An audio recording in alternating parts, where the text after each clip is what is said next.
Now, we've shown you families living in tents, mothers separated from children, and people struggling to put a roof over their heads. There is a real housing crisis happening right now in this country.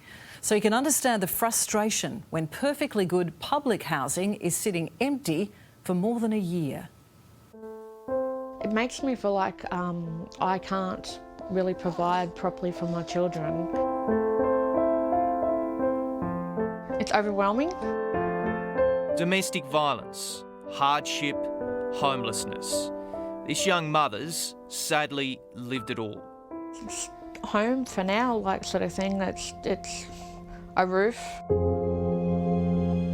End up back pretty much couch surfing between then and there with my daughter. Stayed with friends. 2 days ago, Annabelle, her partner and 3 children moved in here. So you can sort the bottles out. Yeah. I'm going to get this sorted. The 5 of us are here, the kids are in the room, and then we've got the dog. For $500 a week, she gets this cabin, her bills paid and some help with her kids.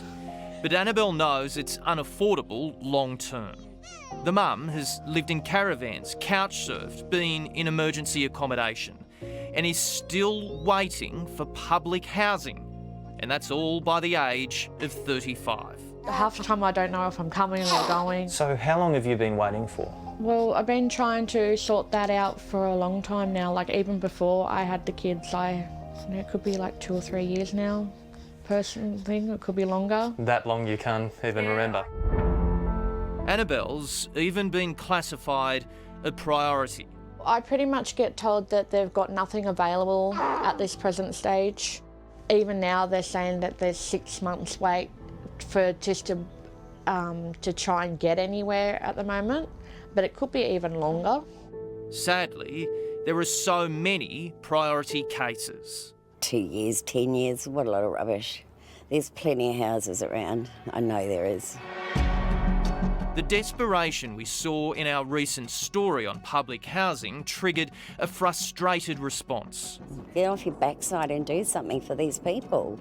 Christine, one of many tenants who contacted us, exposing a different problem: empty homes. These 2 places here, I mean, one's been empty 6 months, and it's just heartbreaking to see a lady with a couple of kiddies in a tent crying. Neighbours at this quiet cul-de-sac in Sydney South also want action. Oh, it breaks my heart, actually. Well, these 2, the one over there has been empty since September last year, and this one's about 6 months.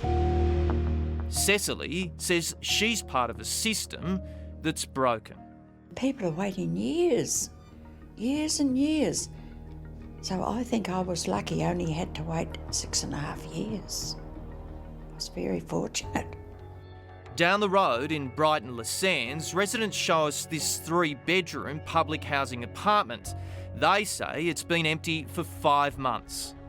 Someone needed home, someone lived in street. She needed a house, and this one empty long time. But it appears this isn't an isolated problem. It's disgraceful. You've got 3 empty homes been empty for almost 2 years, and there's families battling to pay the bills. That was Newcastle. And now to Bribie Island on Queensland's Sunshine Coast. More claims of empty homes. It's been sitting here vacant for at least 5 months. We have a Woolworths, up the road, a primary school, high school and beaches. And in Victoria's Bell Park, a home apparently left idle for 16 months. It's had everything from animals, squatters. Certainly no one from DHS has looked after it or attempted to repair it, and it's very frustrating. It makes you wonder just how many vacant homes there are. They've got to do something better. They've got to try and fix it. The New South Wales government itself says that in most areas of Sydney, a non-high priority applicant will wait 10 years or more. Professor Hal Pawson's recent study into social housing paints a bleak picture. There are over 160,000 households on the social housing waiting list across Australia. For a lot of people, what's the point? It's unlikely to be worth waiting. I might not even still be alive when my name comes to the top of the list. And it appears the problem can only get worse before it gets better. The landlord had increased the rent from $330 a week to $450 a week. Disability pensioner Helena has been forced into a system she's tried to avoid. I haven't wanted to go on social housing because I've always thought other people need it more, that I could manage.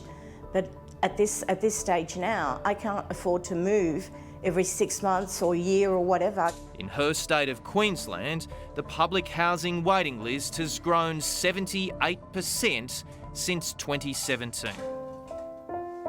They've got to do something. They've got to do something. They can't leave it like this. There's too many people out on the street now, in tents and caravans. It's all over.